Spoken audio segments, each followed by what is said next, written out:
Ricardo, me conta um pouquinho aí, um pouquinho de você, seu nome, cidade, idade, como é que você veio parar aqui no mundo dos analistas de licitações? Eu sou de Jacundá, estado do Pará, tenho 43 anos. Perfeito. E começou no mundo das licitações, já está atuando hoje ou ainda não? Já atuo no ramo das licitações, só que eu atuava como amador, entendeu? E aí eu resolvi aprofundar. Já ganhei algumas licitações, mas sempre com aquele medo de participar, porque eu não tinha segurança naquilo que eu estava fazendo. E aí, quando eu comecei o curso, aí as coisas foram clareando cada vez mais, entendeu? Muito bom o curso, estou adorando o curso.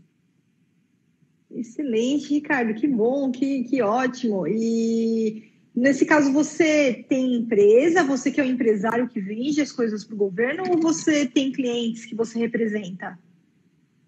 Eu tenho empresa, sou eu que sou um empresário, entendeu? Mas já tem clientes sabendo que já tenho amigos que sabem que eu estou fazendo o curso e querem ser meus clientes quando eu terminar o curso, entendeu? É uma cidade pequena e poucas pessoas participam de licitação. E aqueles que participam querem pessoas preparadas para isso. Excelente, excelente, Ricardo. Isso é uma forma muito comum e também muito poderosa de você alavancar a sua carreira como analista, né? Então, você já partiu de uma empresa, você é empresário, já vende aí seus produtos, seus serviços. E os outros que ficam sabendo de você estar se preparando, né, para esse empreendimento, como analista de licitação, você já tem aí oportunidades aí, então, de empresas de amigos. Que bom saber disso.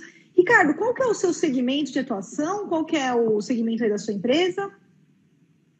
Eu mexo com manutenção de impressoras e copiadoras. Recarga de toner, esse é o meu ramo. Prestação de serviço. E esses amigos que já estão só esperando você terminar o curso para participar de licitações para eles, você sabe me dizer qual que é o segmento?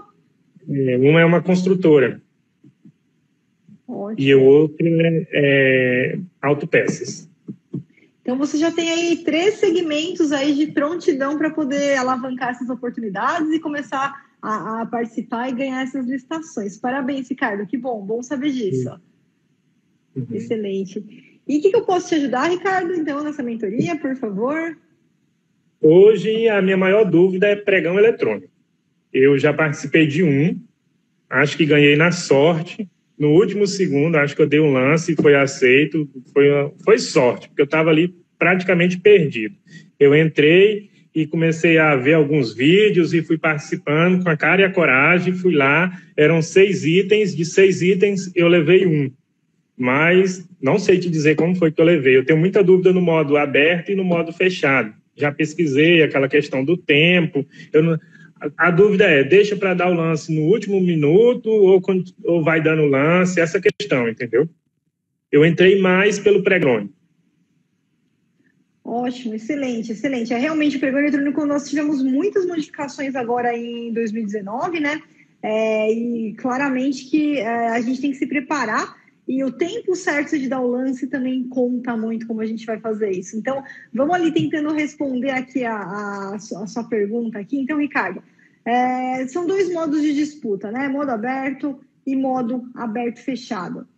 Então, quando você estiver se deparar com o modo de disputa aberto, né? O que a gente sabe? A gente sabe que a gente tem 10 minutos fixos, onde nesses 10 minutos vai ficar aberto para as lances, mas quando chegar no 8º minuto, tá? Chegou no 8º minuto, os 2 últimos minutos, eles são os fundamentais para a gente começar a trabalhar, tá? Isso no modo aberto.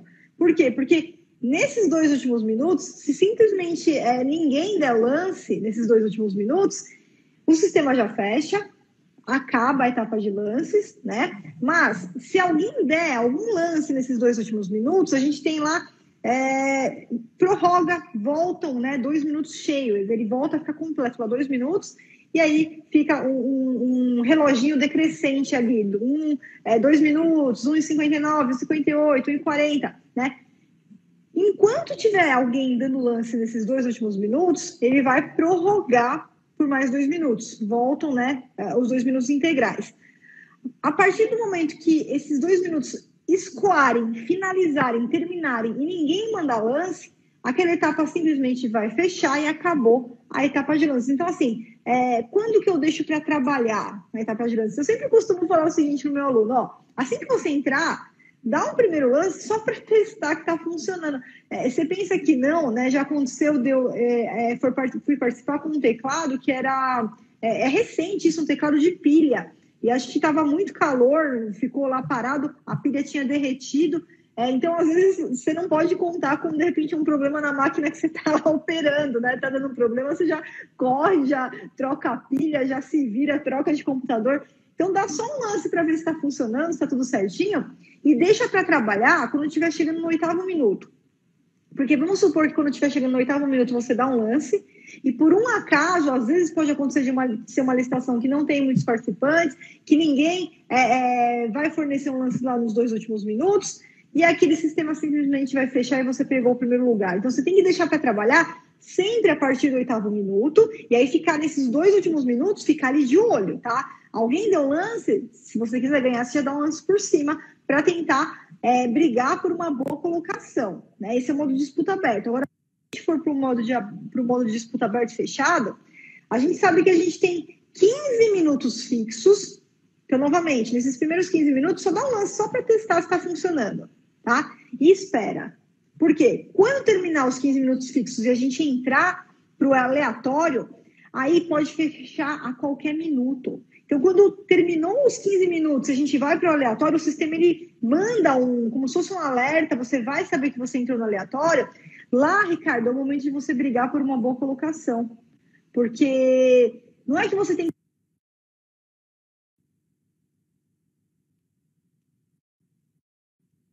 acontecer, a sua passagem para a etapa fechada. O primeiro colocado, todos aqueles que estiverem até 10%, né? Eles vão para a segunda etapa, que é a etapa fechada. E aí a etapa fechada é um tiro no escuro, né? Porque vai aparecer lá na sua telinha um campo para você digitar o seu lance, ninguém vai ver. Por 5 minutos aquilo é totalmente sigiloso, você vai dar o seu menor lance, que nesse momento é realmente o seu menor lance que você puder dar. E depois de 5 minutos, abre, fica público, todo mundo vê, e todo mundo vê quem pegou o primeiro lugar, né? Quem vai para as próximas etapas. Então, o momento de você dar lance não é assim, na hora que abrir, você já vai com sede ao pote, já começa a disparar os seus lances lá. Não. Então, a forma de trabalhar estrategicamente na etapa de lances é exatamente deixar no modo aberto, a partir do 8º minuto, você já começar a trabalhar e ficar muito de olho naqueles 2 minutos, porque é prorrogação automática, verificar se alguém vai mandar e você mandar por cima. E no modo aberto e fechado, então, deixar para começar a trabalhar lá no finalzinho dos 15 minutos fixos, porque vai entrar no aleatório. Sim. E aí ninguém sabe, né? Pode fechar no primeiro segundo, pode fechar no primeiro minuto, ou pode ser que esse aleatório ele demore 10 minutos. O importante é você garantir uma boa colocação, que vai garantir que você vai para a próxima etapa, que é a fechada. Certo. Que bom. Foi mais ou menos isso que eu já tinha visto nos vídeos, eu ainda não cheguei lá no curso, entendeu? Achei que essa mentoria, eu ainda estou no módulo 2, estou terminando, correndo atrás. A minha outra dúvida é sobre aditivo de prazo. Eu tinha contratos com um órgão aqui e houve uma troca de gestão. Nessa troca de gestão, a pergunta é, ainda pode aditivar os contratos ou não? Aqueles se encerraram 31 de dezembro. Mas o contrato ele foi totalmente encerrado, ele foi concluído, ele foi pago, como é que tá?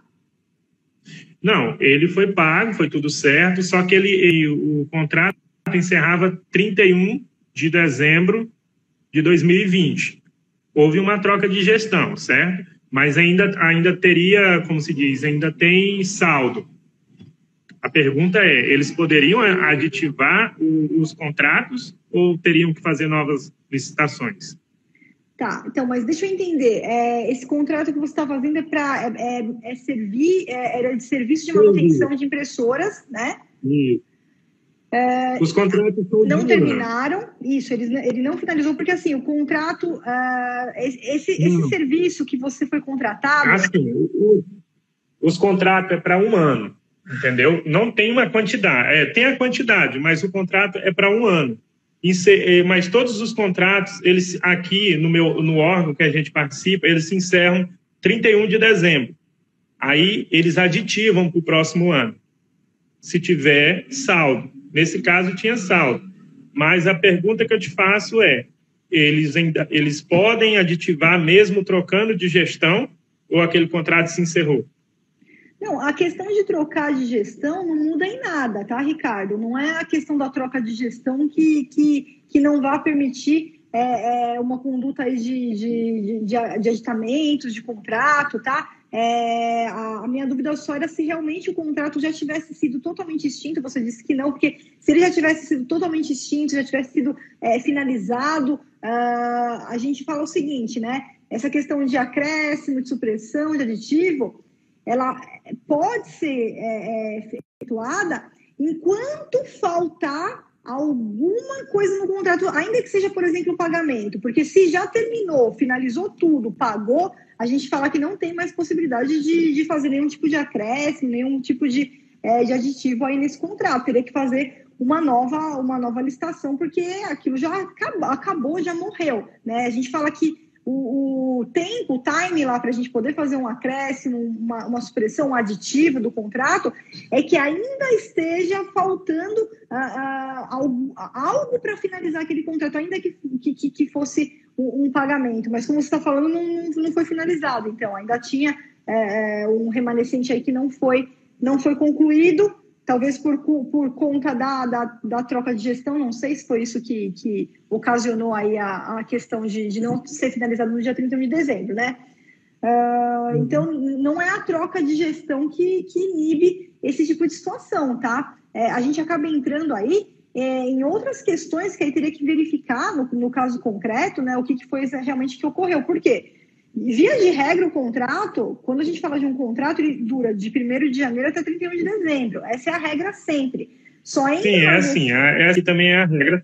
Uhum.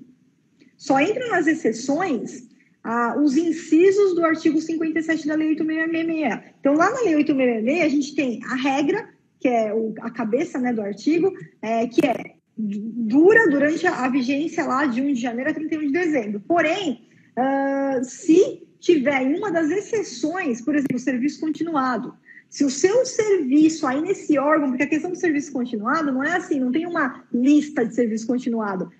O serviço continuado, ele é formalizado como continuado frente a cada órgão. Cada órgão tem que ter um processo indicando que aquele serviço para aquele órgão é um serviço contínuo. Então, se for um serviço contínuo, ele está entre as exceções que pode ultrapassar o exercício financeiro. Uma obra também, porque uma obra, muitas vezes, ela entra até lá no plano plurianual, vai durar por 4 anos, às vezes, né?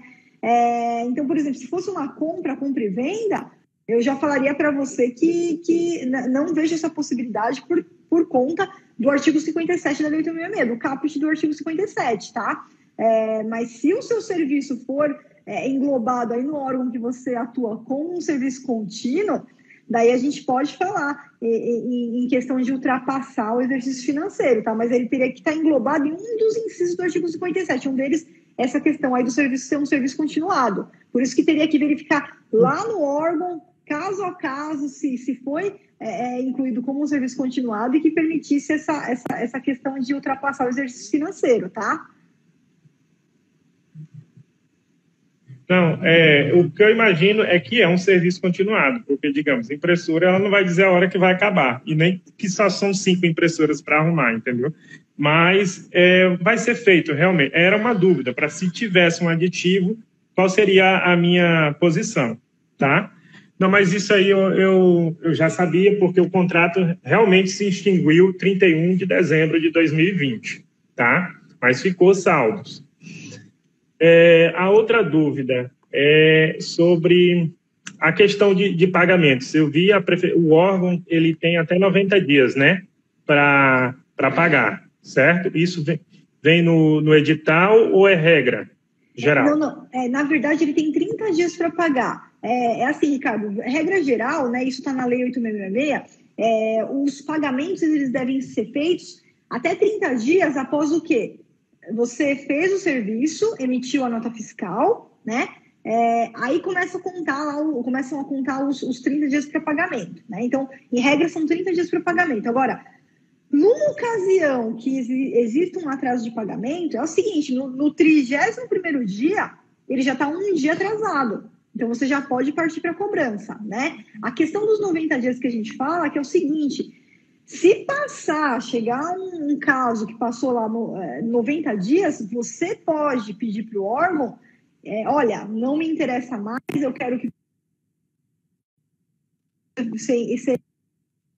não é você que pode rescindir, mas você pedir para ele que ele faça essa rescisão ou que suspenda até que se normalizem as questões dos pagamentos. Aí que a gente usa esse prazo de 90 dias traz o direito do fornecedor, que ele não é mais obrigado a ficar cumprindo nada depois de 90 dias, mas aí você entra com esse pedido, né?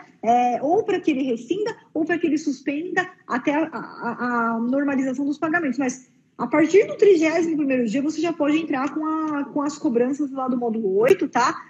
Teve algum atraso, você já deve cobrar, com certeza. Entendi. Okay. Sobre o pregão presencial, eu não sabia, fiquei sabendo depois do curso. Quer dizer, se deixar de levar uma das certidões, eu posso ser penalizado por isso, certo?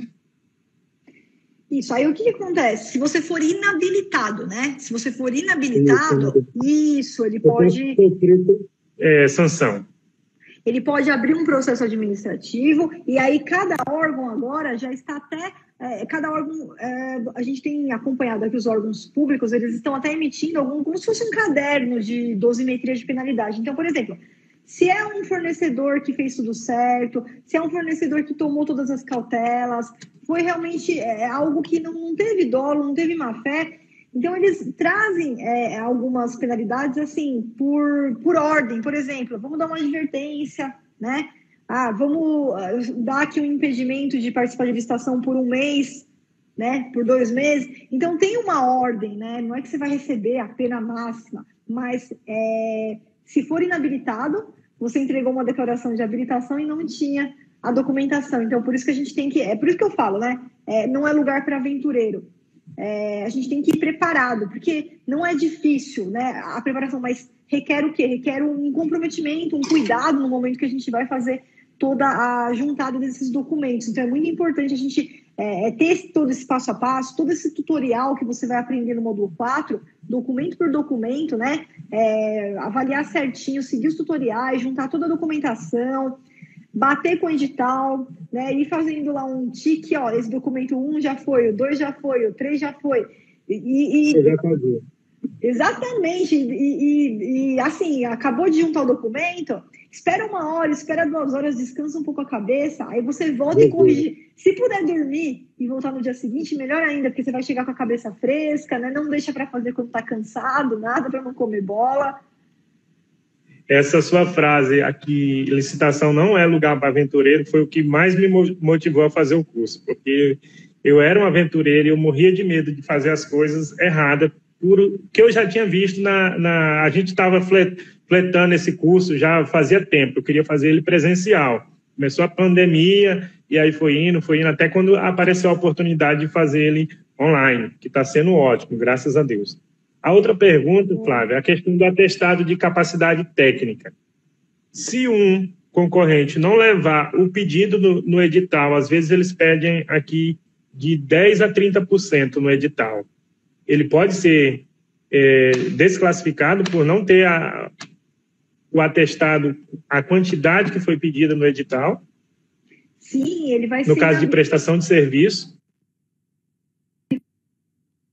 Habilitado se ele não conseguir comprovar o quantitativo mínimo que o edital solicitar, né? Porque, assim, veja que esse edital que você citou, talvez é um caso concreto que você passou, ele está bem razoável, né? Ele está bem razoável mesmo, de 10% a 30%. O Tribunal de Contas da União, ele tem a orientação de pedir até 50%, né? Até 50%. Então, vai contratar lá o serviço de manutenção. Das impressoras, tem que comprovar que já conseguiu prestar esse serviço, pelo menos para 50% do quantitativo que eu estou pedindo na licitação atual. Então, 10% a 30% está muito razoável. Está muito razoável. Então, Oi? Que bom saber disso, porque é uma coisa que eu tinha dúvida nessa questão da capacidade técnica. Eu achava que não era um item que poderia desabilitar uma pessoa, entendeu? E aqui a gente teve uma quantidade muito grande de tirar na pandemia, de cópias, entendeu? Eu fornecia cópias para todas as escolas do município, praticamente. Então, a capacidade técnica foi lá em cima. Ótimo, excelente. E com certeza, vamos supor, se você vai para uma licitação, chega lá um concorrente seu, não consegue comprovar o quantitativo, o edital lá pediu 10%, pode pedir até 50%. E o seu concorrente, você vai analisar o atestado dele e você vai ver que ele não conseguiu aquele quantitativo, ele apresentou lá um quantitativo de 1%, de 5%, de 7%. Tem que ser inabilitado, não dá para aceitar um quantitativo inferior ao que o edital trouxe, que o edital ele pode pedir até 50%. Então, se por acaso nessa licitação o pregoeiro não, sei lá, passou batido, porque isso acontece, você vai entrar com recurso administrativo e você vai exigir a inabilitação do seu concorrente. Então, assim que a gente consegue começar a fazer uma análise estratégica e afastar os nossos concorrentes pela análise dos documentos deles. Tá, isso na prestação de serviço. Agora, na venda direta, por exemplo, eu não tenho um atestado de capacidade técnica que eles pediram. Também seguem a mesma regra de prestação de serviço, também posso ser inabilitado por falta de atestado de capacidade técnica. Eu já tenha vendido, mas não a quantidade que eles pediram no órgão. Segue a mesma regra. Aqui eu só preciso fazer um parênteses, Ricardo, que é o seguinte: apesar da Lei 8666 autorizar eu pedir atestado de capacidade técnica, seja para serviços, seja para obras, seja para produtos, né? Eu sempre, quando eu vou dar o curso para os servidores públicos, eu tenho turmas de servidores públicos, eu sempre falo para eles: olha, é o seguinte, não faz sentido você exigir atestado para compra, para bens. Faz muito mais sentido exigir, de repente, uma amostra, no caso de surgir alguma dúvida a respeito do produto que vai ser entregue, da qualidade do produto. Então, faz sentido exigir uma amostra e não faz muito sentido a gente exigir atestados de comprovação que você já vendeu. Eu preciso aqui vender. Então, você me dá aqui um atestado que eu comprar 100 impressoras, você me dá um atestado falando que você já vendeu 50. Não faz muito sentido isso daí. Para serviço faz. Para serviço faz total sentido para ver se, de repente, você já prestou, né? Não necessariamente para um órgão público, mas já ter prestado esse serviço até para outras empresas privadas e coletando seus atestados. Para compras, para mim, não faz sentido, mas a lei possibilita e o edital pode pedir. E se o edital pedir, né, e a gente não impugnar e o órgão não mudar esse entendimento, continuar exigindo, você tem que entregar e aí os quantitativos vão valer da mesma forma, até 50%. Quem não conseguir atestar isso daí vai ser inabilitado. Certo. No caso aqui, os órgãos eles pedem o atestado de capacidade técnica anexado às notas fiscais. Tá, aí tem um erro, né? Eles pedem isso como documento de habilitação, certo? Dentro do envelope você tem que mandar. Quando é o pregão presencial, você leva no seu envelope. Então, esse é um erro, Ricardo, que você pode deixar vou deixar na manga, tá? Eu vou te falar aqui, e eu não estou falando que você vai levantar essa briga em todo órgão que você vai ir lá e vamos brigar com todo mundo, porque tem as questões, né, a gente tem que sempre tratar o órgão público como um parceiro, né, trabalhar juntos. Então, a gente sempre tenta, assim, ajudar até na medida do possível quando encontra algum erro, alguma coisa, né, conversar. Mas você pode usar uma carta na manga. Por quê? É proibido exigir nota fiscal anexada aos atestados como documentos de habilitação, porque a Lei 8666, lá no artigo 27 e seguintes, quando ela traz o rol de documentos, em momento nenhum está lá que a nota fiscal é um documento de habilitação. Não, o documento é um atestado, ponto final. Agora, apresentei o atestado, surgiu uma dúvida, aquele atestado é um atestado frio, um atestado esquisito, parece que é um atestado frio, é um atestado muito esquisito, então surgiu uma dúvida sobre a autenticidade, sobre a veracidade. Aí o pregoeiro abre uma diligência e fala: olha, é o seguinte, Eu quero ver se esse atestado é verdadeiro, então eu quero que você me apresente as notas fiscais, o contrato, qualquer comprovante que você tiver para eu ter certeza que esse serviço ele realmente existiu, que esse produto realmente foi entregue, se for venda, né? Que você realmente realizou esse negócio, que não é um atestado que você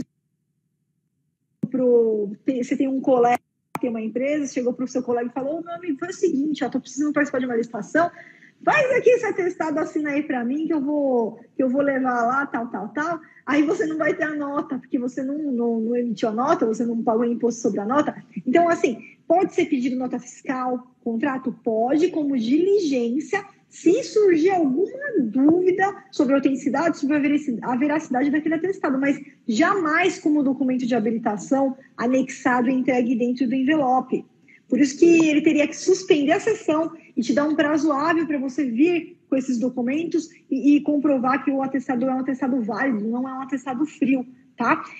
Isso, Ricardo, o que muda na prática? Muda na prática que você, quando você se depara com uma coisa dessa, você pode já impugnar o edital, né? De fato, a gente tem várias orientações, inclusive lá na apostila no módulo 4, eu deixei até acórdãos do Tribunal de Contas da União, exatamente com esse erro aí, que você pode colocar na sua impugnação esse acórdão e falar, ó, tá aqui, ó, o Tribunal de Contas da União falou que não pode, tá errado o que vocês estão fazendo, não é documento de habilitação.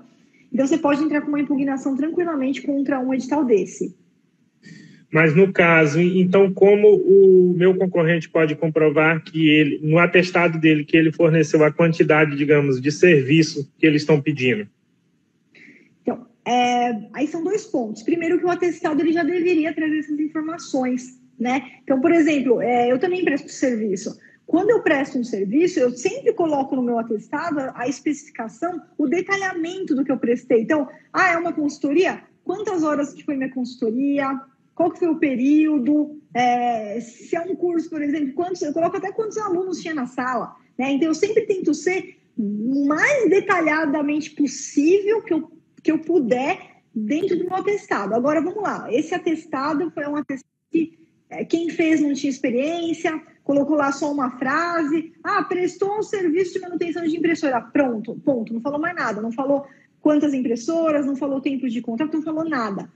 Aí vai surgir a dúvida do mesmo jeito, e aí em diligência, né, você apresentou o atestado, o documento está lá, em diligência, o pregador vai falar, olha, é o seguinte, esse atestado você entregou, tá certo, você passou pela etapa, você entregou o documento vital, que é o atestado, mas não tem quantitativo aqui. Daí eu não sei dizer se você concluiu os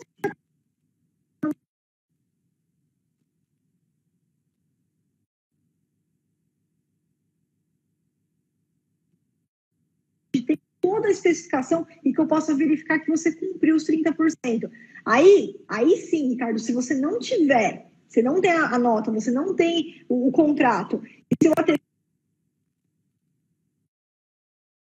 ele não vai ser aceito, esse atestado eu comprovar. Entendi. Ficou claro? Não sei se ficou claro, que precisa comprovar. Então, se não está no atestado, aí você vai, em caráter de diligência, apresentar esse documento extra, que é um documento complementar, que vai dar essa informação que o atestado ele foi omisso. Então, cada vez que eu concluir um serviço, eu devo pedir esse atestado para o órgão que eu concluí. Exatamente. Eu coloquei até um modelo para vocês lá no módulo 4, tem um modelo de atestado de capacidade técnica. Preenche, coloca todos os dados do contrato o mais detalhadamente possível, sabe? Tudo, o prazo do contrato, quantas impressoras que você fez o seu serviço de manutenção, todo o quantitativo que você tiver, coloca lá, e aí eu coloco lá, e também cumpriu, né, com rigor, não há nada que desabou, tal. Então, sempre peça, terminou um serviço, sempre peça, vai lá no gestor, vai lá no fiscal, meu amigo, por favor, precisaria muito de um atestado aí para comprovar. Aí você já vai guardando numa pastinha, sempre assim, ó, guarda o atestado, guarda a nota e guarda o contrato. Vai fazendo uma pastinha com essa ordem de documentos, porque aí qualquer dúvida que venha no futuro a respeito daquele atestado e que em diligência um pregoeiro te solicite uma nota, um contrato, você já tem tudo arquivado, tudo na mão, você vai falar, nossa, onde é que está aquele contrato? Aí não vai achar. Então, você tem que manter um registro de documentos, né? Eu sempre, no módulo 8 lá, até vai ter umas aulas específicas que eu vou comentar com você a respeito disso, mas eu sempre falo, ó, se puder guardar, guarda o edital, guarda o atestado, guarda o contrato, guarda a nota, vai fazendo um arquivo, seja ele físico, seja ele eletrônico, aí você faz um backup, logicamente, para não perder essas informações, né? Às vezes digital, tal, que edital eletrônico talvez não vai imprimir tudo, logicamente, mas vai montando, né, uma pasta, um backup, porque qualquer coisa futura que aconteça, você tem tudo ali na sua mão, tudo como comprovar, toda aquela documentação, e isso é muito importante a gente armazenar esses documentos. A outra dúvida sobre a questão verba vindo do governo federal, todos eles serão agora pregão eletrônico, certo? É isso, são verbas que são voluntariamente repassadas para os estados, para os municípios. Então, é um objeto comum, vai ter que fazer o pregão eletrônico, vai ter que seguir o decreto 10.024. Certo. Deixa eu ver aqui mais alguma coisa aqui. Sobre a Pode falar, pode continuar, que eu estou olhando aqui minhas anotações. Não, imagina, essa hora é sua, Ricardo. Pode é minha, né? Com calma, não tem pressa, pode ver as anotações com calma. Tá. Falamos aqui sobre a questão do analista. Essa questão do analista, eu vi, eu posso continuar sendo empresário e adquirir esses clientes, né, que eu já tenho em mente. Mas um conselho, eu conseguiria administrar a empresa e ser analista de outras, não vou ter problema com órgãos chegando lá e representando várias empresas? Não, de forma nenhuma, Ricardo. Qual que é a regra que você vai ter que seguir para você nunca ter esse tipo de problema? Você só não pode representar duas empresas concorrentes na mesma licitação, no mesmo item. Então, porque aí você estaria concorrendo com duas empresas e isso daí já não... Nem o Tribunal de Contas da União não admite, porque já não cheira bem, né? Você está ali, quer dizer, você que fez as duas propostas e você que está concorrendo com as duas, então... mas não sendo esse caso, tá? Você tem lá, tem 300 licitações por dia. Você pode participar com quanto, além de você ter a sua empresa, você pode participar com quantos clientes você quiser de outras licitações sem problema nenhum. Então, não há problema. E o único conselho que eu dou, Ricardo, conforme você for aumentando a sua carteira de clientes, tem uma questão só do seu cliente com você, que é uma questão do cliente, às vezes...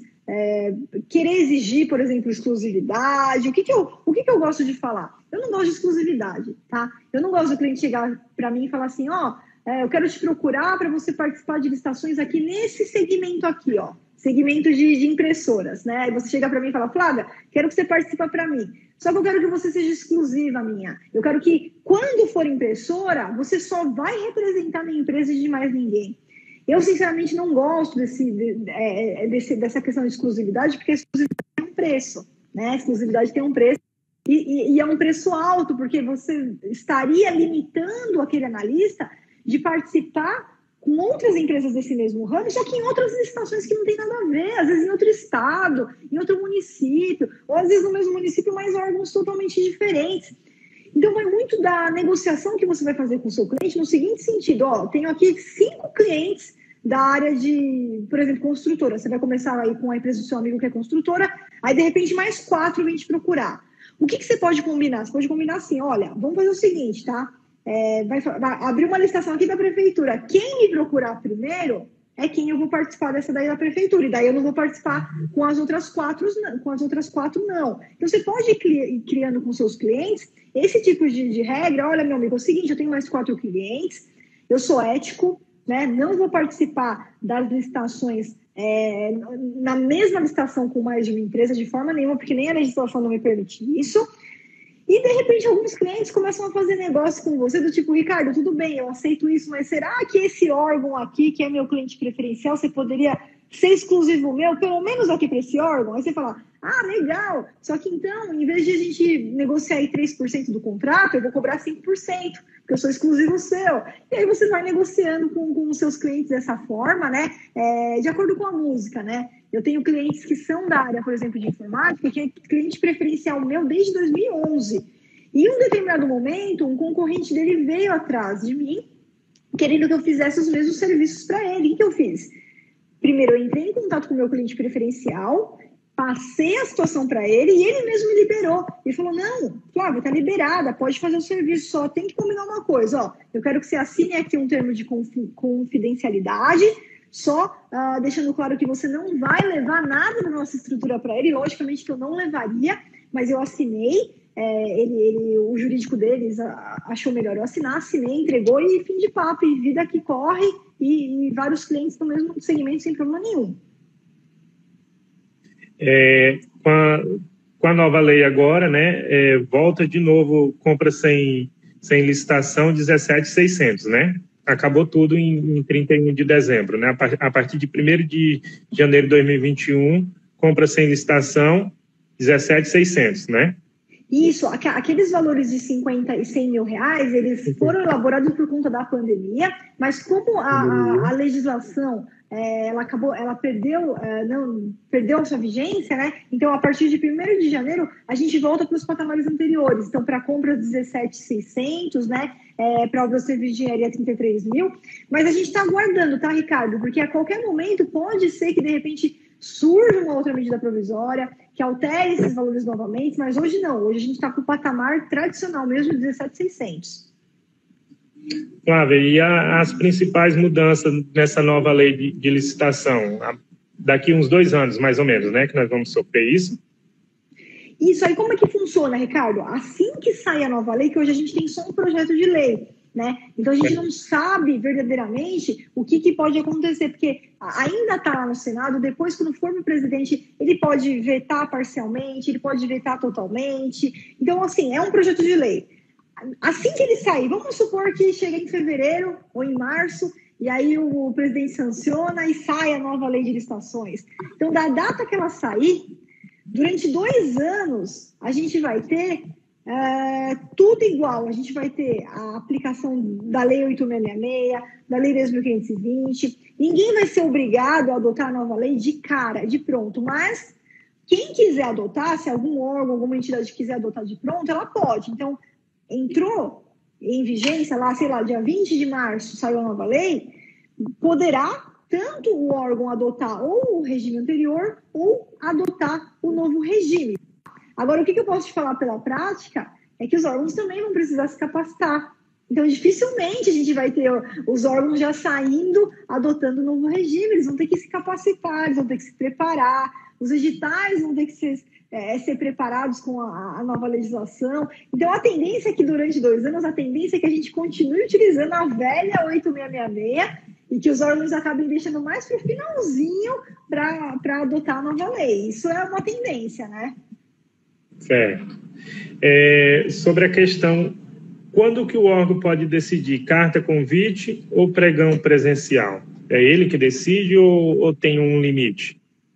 Perfeito. Então, é assim, quando a gente fala em órgão federal, e a gente tem lá o decreto 10.024, ou quando a gente fala em município e estado que usa recurso federal, né, definiu que o objeto é comum, ele é obrigado a usar o pregão eletrônico. Então, objeto comum, no seu caso, né, manutenção de impressora, você entra em objeto comum.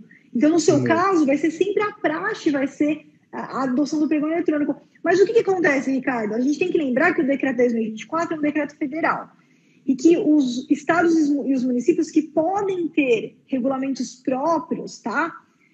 Quando ele faz a contratação com o seu próprio dinheiro, então aí está aí no município, você falou que você mora num município bem pequenininho, e vamos supor que o seu município aí tem uma legislação própria, tá? E na legislação própria dele não obrigue ao pregão. Então, se for esse caso, a legislação dele não obriga ao pregão eletrônico, ele pode adotar a modalidade clássica. E aí ele vai se basear por quê? Ele vai se basear pelos limites lá da Lei 8.666. Então, o convite, né, no caso de compra, lá até 80 mil reais, aí ele vai ter que se basear pelo valor do objeto da contratação. Então, o que determina quando que a gente adota um convite, uma tomada de preços de uma concorrência e um pregão, a diferença é que o pregão é para o objeto comum, tá? E o objeto sendo incomum, a gente fatalmente vai para a Lei 8666 e aí vai adotar por valor, tá?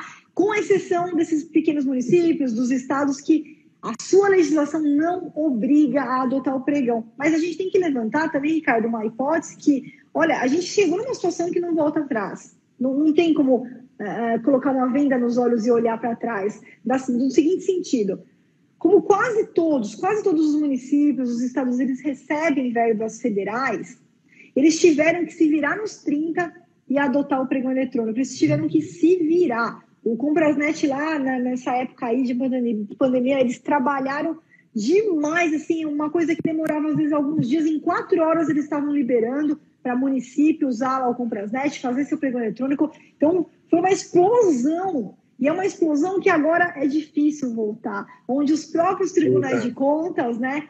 Às vezes, no seu município aí, às vezes a legislação do município não obriga ao pregão eletrônico, mas vai chegar no Tribunal de Contas e ele vai falar o seguinte, olha, é o seguinte, você já implementou o pregão eletrônico, então não tem por que você continuar adotando o convite se o objeto é comum, mesmo que a sua legislação não obrigue, aqui é mais vantajoso, aqui é assim, assim, assado, é mais transparente, né? Então, é uma tendência para o futuro, realmente, o pregão eletrônico para objeto comum. Certo. Sobre a questão da... Só um minuto. Claro, não tem pressa não, imagina. Vou ligando o ar aqui. Das estratégias que eu devo usar no pregão presencial. Qual seria, assim, estratégia, aquela carta na manga? A do pregão eletrônico já explicou, para eu trabalhar nos últimos minutos. E no presencial, a carta na manga para eu chegar mesmo, aquela questão de estudar o concorrente, seria isso, né? A primeira coisa. A pergunta é essa. Aonde eu acho o preço base que é praticado no Brasil inteiro? Eu vi que tem uma aula sobre isso, mas eu ainda não cheguei lá, porque você disse que eu não poderia pular nenhuma aula, então estou tentando chegar lá, mas não consegui. Então vamos lá, ver se você consegue tirar a dúvida antes de eu chegar nessa aula, que eu sei que tem essa aula. Perfeito, Ricardo. Então vamos lá. Só aqui adiantando um pouquinho, tá? Todas as cartas na manga, lá no módulo 8, a gente tem as estratégias avançadas, tá? E todas as cartas na manga. A gente tem uma aula inteira só de licitação presencial, com várias cartas na manga que você vai poder utilizar para fazer uma análise estratégica e efetiva dos seus concorrentes e conseguir, muitas vezes, afastá-los da licitação de forma legal por erros que eles possam cometer, erro em credenciamento, erro na parte de documentação, tá? Agora, voltando aqui para a questão do preço. Vamos lá. Existem, né, alguns sites praticado órgão. Tem um tutorial lá no módulo 2, onde eu até ensino você a fazer a pesquisa lá, por exemplo, no painel de preços, tá? Por quê, Ricardo? Porque não é que exista um preço fixo em todo o Brasil, mas o órgão, no momento que ele vai fazer a licitação, cada licitação que ele vai abrir, ele é obrigado a buscar os preços praticados no mercado para aquele objeto, tá? E aí, quando você entrar lá no painel de preços, você tem todos os preços que são praticados com a administração pública e os seus fornecedores, preços que realmente foram praticados, que foram adjudicados, nos pregões eletrônicos que aconteceram lá no Comprasnet. Então, são preços reais, né? Então, quando a gente faz a pesquisa lá, o órgão ele é obrigado a fazer essa pesquisa.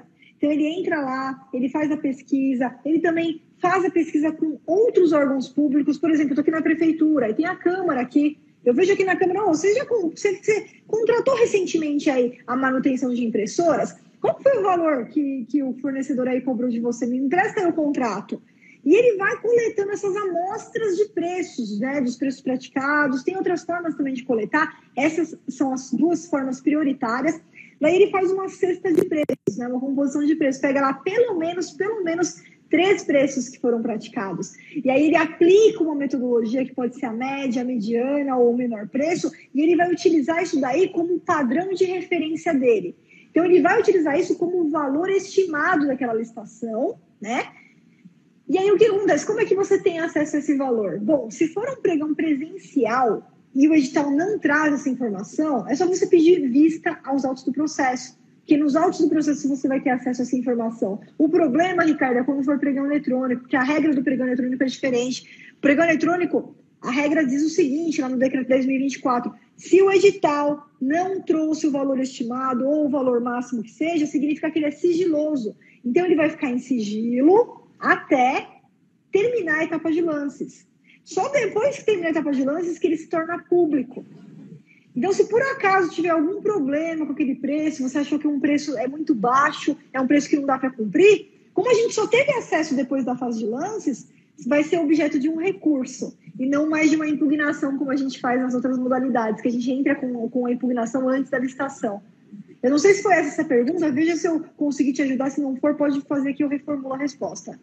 Conseguiu, sim, conseguiu, era isso mesmo a dúvida. E no modo CRP, o modo carona, me tira alguma dúvida sobre isso, sobre o modo carona, o que é o modo carona?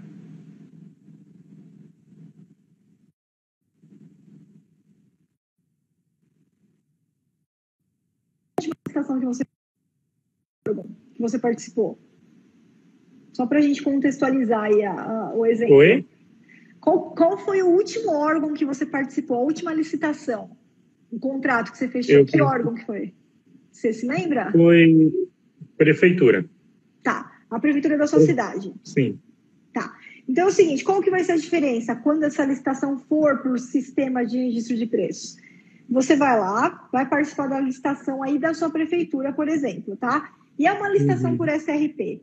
Significa o seguinte, que a prefeitura que fez a licitação, ela é o órgão gerenciador, é ele que faz a licitação, tá? Além dele, a gente tem os órgãos participantes, que são outros órgãos, podem ser até outros órgãos aí mesmo do seu município, aí uma autarquia, uma empresa pública, uma outra entidade, um outro órgão, que também vai usufruir dessa ata de registro de preços durante 12 meses. Então, você tem a prefeitura, e vamos supor que você tem mais 2 órgãos participantes, tá?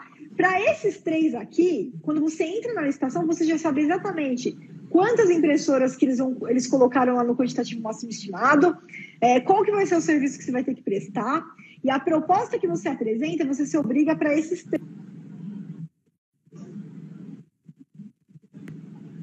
Ganhar a licitação e fechar o seu contrato? Não. Eles fazem uma ata de registro de preços. Essa ata tem validade por 12 meses. Durante 12 meses, outros órgãos que não participaram do processo, que não tem nada a ver com a licitação, podem falar, opa, me interessa muito esse serviço aqui de manutenção das impressoras, e eu não participei da licitação, não fiquei sabendo na época, mas agora eu quero pegar carona. Aí ele vai pedir para a prefeitura, que é o órgão gerenciador, eu posso pegar a carona aqui nessa ata, tal, e vai pedir para você também. Você não é obrigado a aceitar o carona.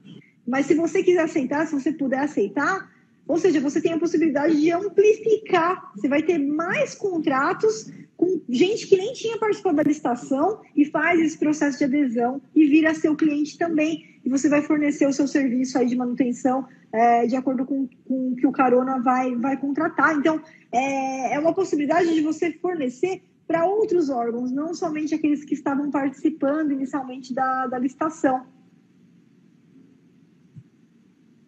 Certo.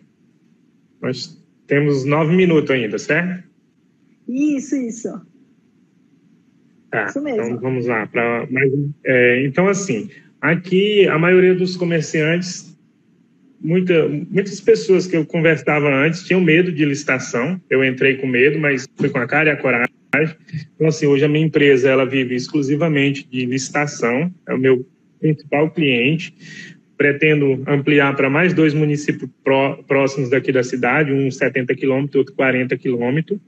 Então, assim, mas eu vejo que ainda tem uma resistência quando se fala de licitação. As pessoas têm muito medo de licitação. E é um bom ramo, né? Um bom ramo, só que não é lugar para aventureiros. Esse era o meu principal medo, por isso que eu entrei no curso, para me aprofundar. Estou novo na área, mas pretendo continuar. O curso é excelente, indico a todos que estão aí, pode fazer sem medo, entendeu? Um ótimo curso, e foi uma honra, Flávio, foi uma honra mesmo falar com você, entendeu? Obrigada, Vamos lá, para mais Ricardo. uma pergunta. Muito obrigada mesmo, Ricardo. Então, assim, eu queria ter feito esse curso presencial, mas estou amando ele online. Para mais uma pergunta aqui, deixa eu ver o que eu anotei aqui. Eu pulei algumas. A questão do edital, que eu estava vendo aqui, os pontos. Até teve uma pergunta sobre isso ontem, com um participante de ontem, de algumas, a gente chama assim de pegadinhas do edital, está em outra parte do edital, algum documento que é exigido na habilitação que não está na parte ali de documentação de habilitação. Isso é normal, né? De praxe, e o analista Master Viana tem que ler o edital inteiro, então não pode pular edital, né? Se sair sem ler edital, toma puxão de orelha, viu, Ricardo? São dois problemas, tem que ler. Por quê? Porque realmente não é o correto. Eu estou afirmando que tem que ler, mas eu estou dizendo assim, essa questão de um documento de habilitação não está lá no local de habilitação, lá em outra parte do edital. Isso é normal, né?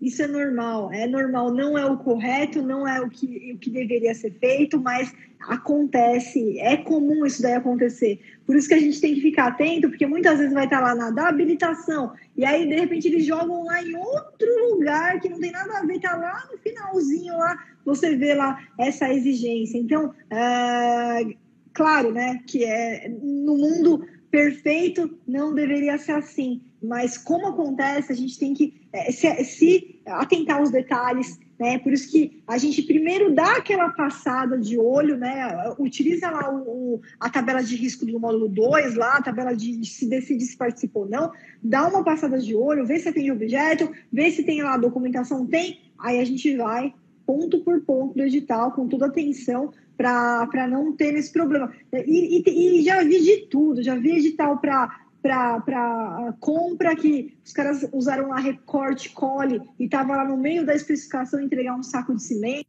né, e o cara entregou um saco de cimento. Então, a gente tem que ler com bastante atenção, tomar todos esses cuidados para ver primeiro se tem o documento ou se até é uma exigência legal que você possa entrar com uma impugnação, né? Certo. O CICAF, para eu ainda não fiz ainda meu cadastro no CICAF, estava estudando para eu fazer. Também tem uma aula sobre isso? Tem. Como fazer o cadastro? Passo a passo no módulo 4, quando você chegar no módulo 4, a gente tem tudo, todo o tutorial, tela a tela, passo a passo, eu vou fazendo junto com você o cadastro lá, os documentos. Por quê? Porque para a gente entrar, não adianta eu te explicar o CICAF antes de explicar todos os documentos, item por item, página por página. Então, primeiro a gente entra no tutorial dos documentos, um a um, lá do módulo 4, e logo na sequência a gente já vai, se não me engano, é a aula número 4.7, a gente tem todo o tutorial, passo a passo, tela a tela, onde eu gravei a minha tela e eu vou mostrando para você exatamente tudo que você tem que fazer para rapidamente, ali em 1 hora, você já está com o seu cadastro em mãos. Então tá, Flávia, nós estamos quase caindo, né? Foi um prazer, mais uma vez, foi maravilhosa essa mentoria, tá? Dentro do curso, pretendo me dedicar a esse curso. As suas aulas, você realmente não deixa, às vezes tem uma coisa que a gente olha assim, mas eu estou precisando disso aqui, mas eu não estou pulando a aula, estou seguindo passo a passo, com qualquer dúvida, volto o vídeo de novo, revejo, e eu acho que é por isso que eu não ainda. Mas assim, perfeito mesmo, curso muito bom. Indico, estou indicando para meus colegas fazer, porque é muito... Tá? Que bom, então foi um prazer, cara. A minha internet não ajudou muito, mas não sei se travou aí, porque aqui estava dando umas travadinhas legal. Para mim, eu consegui te ouvir bem. Aqui, viu, Ricardo? Olha, muito obrigada aí. Adorei te conhecer, saber um pouquinho melhor aí do seu segmento, das suas participações. E que bom que você já está, além da sua própria empresa, com mais 2 clientes aí dos seus amigos. Eu tenho certeza que é um primeiro passo aí para muitos clientes, para que você possa ter os ganhos que você almeja, que você merece. E que todo esse conhecimento, né? Você está, então, no seu tempo, que tem que ser feito. Os conhecimentos que você está aprendendo, você vai utilizar e faz muita diferença ali. É a virada de chave aí, em muitas licitações, quando você consegue acertar aqui, acertar ali e virar o jogo e fatalmente ganhar muito mais licitações. Então, parabéns aí pelo seu empenho, pelo seu comprometimento. Muitas coisas que eu não via, e aí quando eu comecei o curso já abriu assim portas e portas, e a gente vê assim as coisas com outro olhar, entendeu?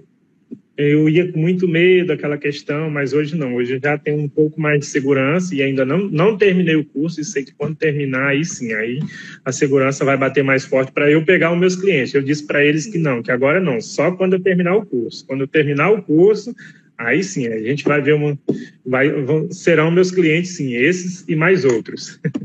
Isso, tá? Perfeito, então, Ricardo. Excelente, excelente, muito bom mesmo.